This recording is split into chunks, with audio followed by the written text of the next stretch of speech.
उमरखेड नगर परिषदेच्या प्रभाग क्रमांक 12 मध्ये MIMचे उमेदवार सय्यद इरफान यांच्या प्रभागात प्रचार दौऱ्याने विरोधकांसमोर मोठे आव्हान उभं झालंय।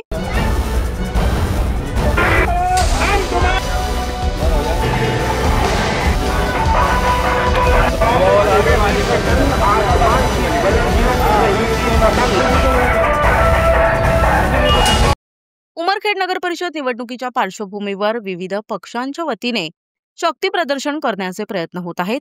एकीकडे शहरातील लक्षवेधी असलेले प्रभाग 12 मध्ये MIMचे जिल्हाध्यक्ष सय्यद इरफान आणि त्यांच्यासोबत महिला उमेदवार नाजेमा मोहम्मद सिद्दीक कुरेशी यांच्या प्रचार दौऱ्याने या प्रभागात विरोधकांसमोर एक मोठं आव्हान दिसत आहे।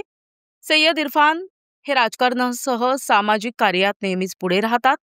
त्यांचे कुशल नेतृत्व आणि जनसंपर्क अतूट असल्याने एक मोठा चेहरा या प्रभागात विरोधकांना आव्हान देताना दिसत आहे। प्रतिनिधी Taher Mirza, NTV news Marathi, Umarkhed.